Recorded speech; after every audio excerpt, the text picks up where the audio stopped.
Halo semuanya, jumpa lagi di channel cerita si Jago Ngora. Mimin kembali lagi nih, membawa energi penuh buat kalian para pecinta alur cerita kultivasi yang makin hari alurnya makin seru dan bikin merinding. Apa kabarnya nih para penjelajah dunia panah?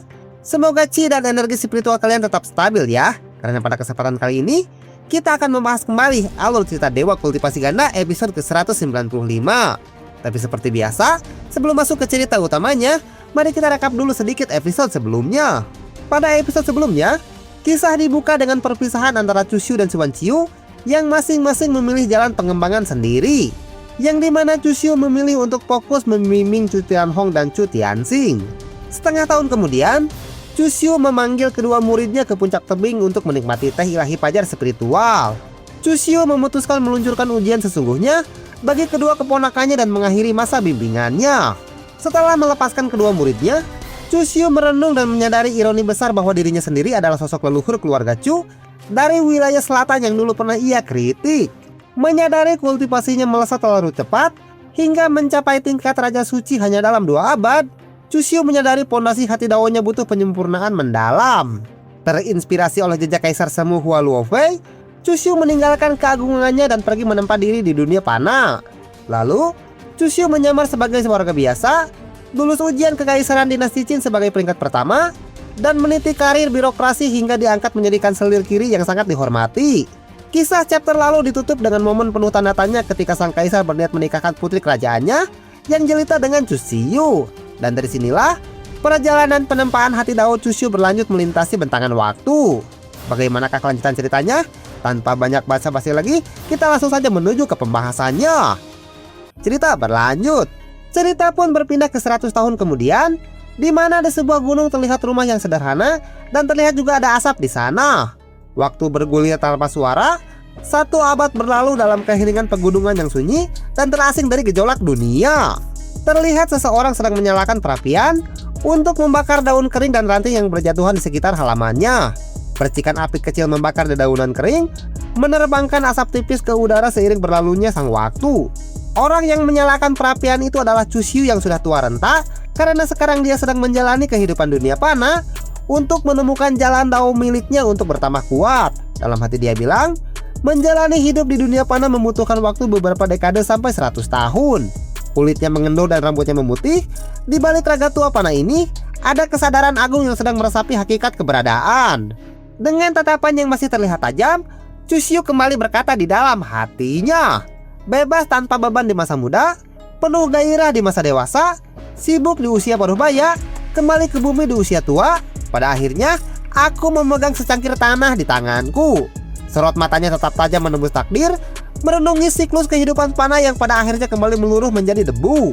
Lalu tiba-tiba muncul kilatan petir di sana, dibarengi turun hujan yang membasahi perapian yang belum sempat membakar semua sampah dan dedaunan kering yang ada di sana. Kilatan petir membelah langit, disusul rintik hujan yang padamkan bara api perapian dalam seketika. Chushu pun tidak langsung masuk ke dalam rumah. Dia malah menutup mata untuk kembali mengenang masa-masa saat dia menjalani kehidupan di dunia panah. Chushu memejamkan mata, membiarkan kenangan lama berputar kembali dalam benaknya. Chushu membayangkan saat dirinya sedang berdiri di depan parit kecil dan ditemani oleh seorang bocah perempuan. Bayangan masa lalu terhampar, kenangan bersama seorang gadis kecil yang ceria di tepi sungai desa. Bocah perempuan yang nampak ceria itu berkata, "Paman Chushu, ayahku pernah berkata kepadaku, benarkah kau pernah menolak lamaran pernikahan dari seorang putri kaisar?" Suara lugu gadis kecil itu memecah kesunyian masa lalu, membawa kepenasaran polos warga desa. Chushu pun membayangkan kembali kejadian pada waktu itu, di mana kaisar berkata kalau dia berniat menikahkan putri dengannya. Tawaran kemewahan dan tahta kekaisaran terlintas kembali, sebuah tawaran yang sanggup meluluhkan siapapun kecuali dirinya. Tapi Chushu menolak hal itu karena tujuannya bukan sekedar memiliki garis keturunan, melainkan memenuhi persyaratan pembelajaran untuk memasuki dunia pemerintahan yang kini telah terpenuhi. Bagi Chushu, panggung kekuasaan panah hanyalah persinggahan sementara untuk mengasah pemikiran, bukan tujuan akhir. Gadis kecil yang bernama Miao Miao itu kembali bertanya, "Lalu mengapa Anda menolak putri dan malah datang untuk membuka klinik di tempat kecil ini seperti tempat kami?" Chushu menjawab, "Setelah mempelajari segala sesuatu yang perlu dipelajari dan memahami segala sesuatu yang perlu dipahami, Di manakah di istana kekaisaran seseorang dapat menemukan kebebasan selain di pegunungan dan padang rumput ini? Nada suaranya penuh kebebasan mutlak, meninggalkan kemewahan istana demi kedamaian alam liar. Lalu Chushu mengelus rambutnya dan kembali berkata, "Miao Miao, aku punya pertanyaan untukmu. Jika kau bisa menjawabnya, aku akan mentraktirmu paha ayam malam ini." Miao Miao menjawab, "Paman Chushu, silakan bertanya. Miao Miao pasti bisa menjawabnya." Chushu tersenyum hangat sambil mengusap kepala Miao Miao, menghidupkan kehangatan sederhana di tengah kesunyian. Chushu pun menunjuk ke arah keranjang. Dia bilang, "Baiklah, bisakah kau membantuku menemukan daun semanggi di dalamnya?" Jarinya menunjuk ke tumpukan tanaman obat, memberikan ujian sederhana penuh makna bagi sang gadis kecil. Miao Miao pun mengamati keranjang itu dengan seksama. Dia bilang, "Daun semanggi? Semua rumput ini tampak mirip, tapi yang ini bukanlah daun semanggi." Mata kecil Miao Miao meneliti setiap helai daun dengan penuh ketelitian dan keseriusan. Akhirnya Miao Miao mendapatkan apa yang dia cari dan langsung menunjukkannya kepada Chushu. Dia bilang, "Paman Chushu, aku sudah menemukan daun semangginya." Dengan senyum mengembang, dia menunjukkan helai daun yang tepat dengan bangga. Chushu pun langsung memberinya tepuk tangan. Dia bilang, "Bagus Miao Miao, ini memang benar daun semanggi." Tepukan tangan hangat Chushu menjadi pujian terbaik bagi kecermatan sang anak. Miao Miao pun langsung melompat kegirangan. Dia bilang, "Akhirnya aku mendapatkan paha ayamnya. Aku sudah tidak sabar untuk segera makan malam." Lompatan kegirangan dan tawa murni gadis kecil itu menghidupkan suasana gubuk obat yang sederhana. Lalu Chushu mengajukan pertanyaan yang cukup serius. Dia bilang, "Miao Miao, apakah kau mau menjadi murid paman?" Aura Chushu mendadak berubah serius. Sebuah takdir baru ditawarkan kepada gadis kecil di hadapannya. Miao Miao yang sejak dari dulu mengagumi kemampuan pengobatan Chushu, tentu saja dia sangat senang mendengarnya dan langsung berlutut untuk memberi penghormatan. Dia bilang, "Guru, mohon terima salam hormat Miao Miao." Tanpa ragu, Miao Miao bersujud di tanah, mengikat ikatan guru dan murid yang murni di dunia panah.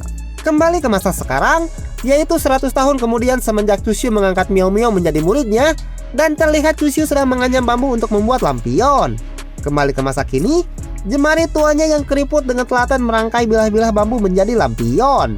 Chushu terlihat memeriksa kembali anyamannya dengan teliti untuk memastikan tidak ada yang terlewat sebelum masuk ke tahap selanjutnya. Setiap detail diperiksa dengan ketelitian seorang pakar, menikmati setiap proses kesederhanaan hidup.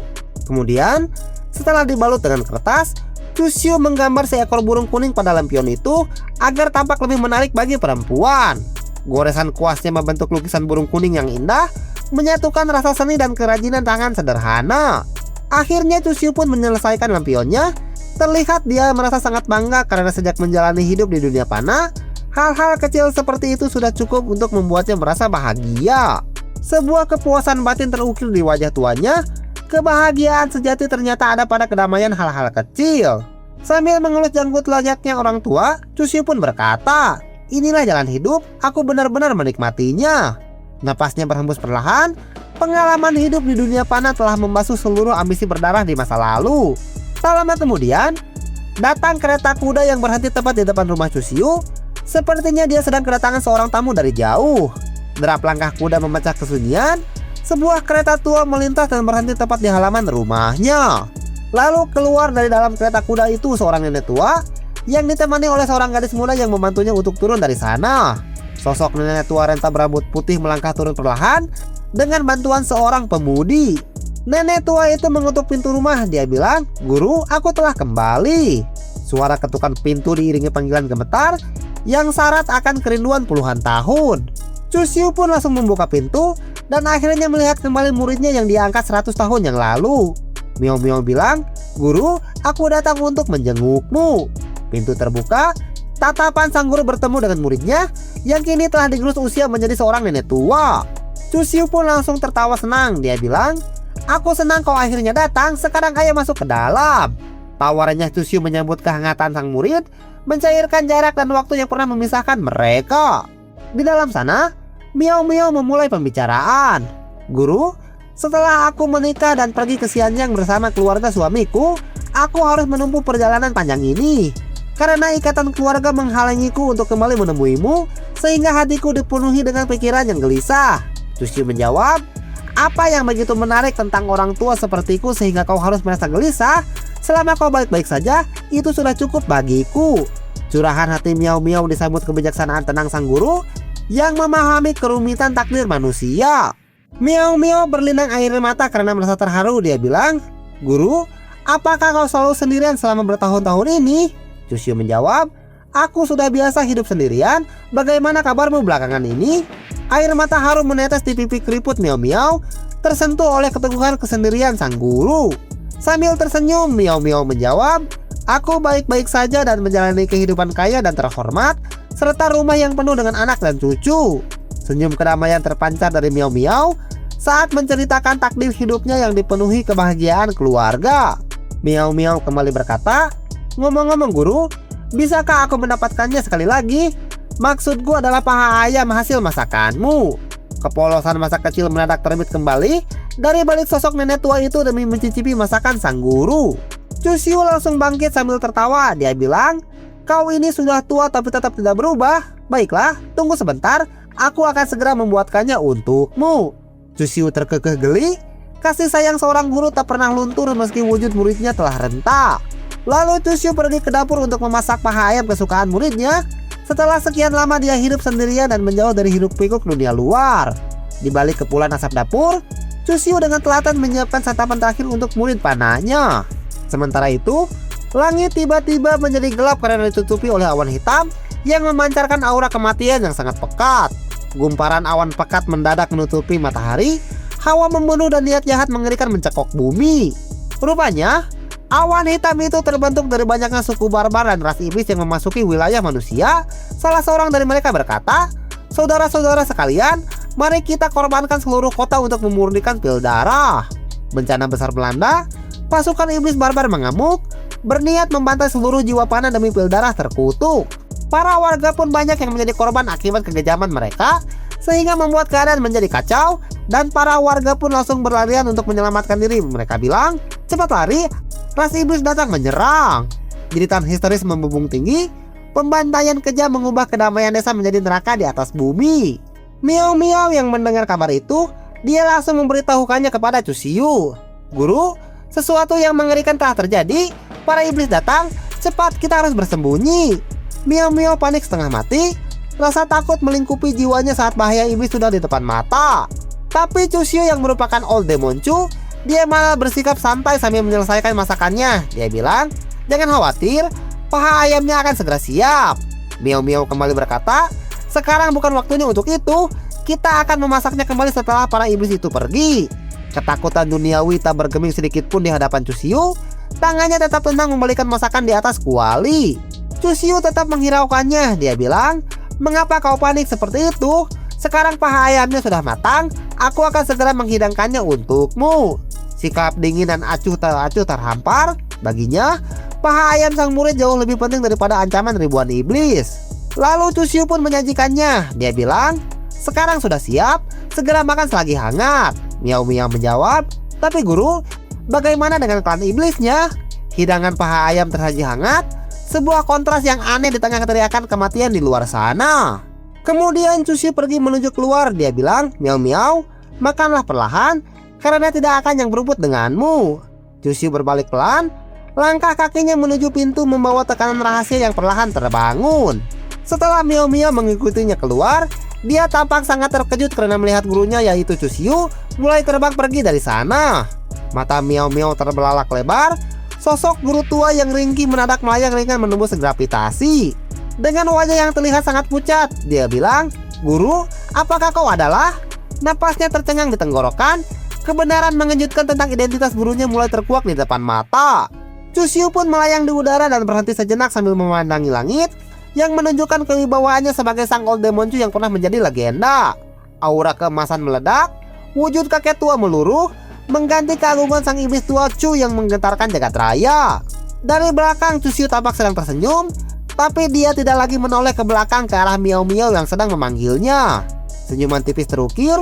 Tugasnya sebagai orang panah telah usai. Saatnya sang legenda menyelesaikan kekacauan ini. Melihat Chusyu yang terbang menjauh pergi dari sana, Miao Miao yang masih belum mempercayai apa yang sedang dilihatnya berkata, "Apakah guru itu adalah seorang kultivator tingkat tinggi?" Miao Miao terpaku menatap angkasa. Sang kakek tua pembuat paha ayam kini melesat sebagai dewa pelindung dunia. Tapi Sebelum pertempuran Chusyu melawan para iblis dimulai, ceritanya malah bersambung. Oh, pemirsa, waktu naseepnya benar-benar luar biasa ya pemirsa. Episode kali ini sukses bikin merinding sekaligus terharu. Siapa yang menyangka kakek tua penjual obat yang ramah ini ternyata adalah sosok Old Demon Chu yang ditakuti seluruh benua. Momen dia terbang ke langit sambil nyuruh murid tuanya makan paha ayam, itu benar-benar puncak kekerenan seorang Chusyu. Mimin ucapkan terima kasih banyak buat kalian semua yang udah setia nonton konten dari cerita channel si Jago Ngora sampai menit terakhir ini. Kehadiran dan dukungan kalian adalah alasan Mimin terus bersemangat menyajikan alur cerita manhwa terbaik tiap minggunya. Nah, kalau kalian nggak sabar mau lihat aksi pembantaian klan iblis oleh Chusyu di episode 196 mendatang, yuk langsung tekan tombol like-nya sekarang juga. Buat yang belum gabung, jangan ragu untuk klik tombol subscribe dan aktifkan lonceng notifikasi biar nggak ketinggalan update episode selanjutnya. Mimin channel cerita si Jago Ngora pamit undur diri dulu dan jangan lupa berkultivasi.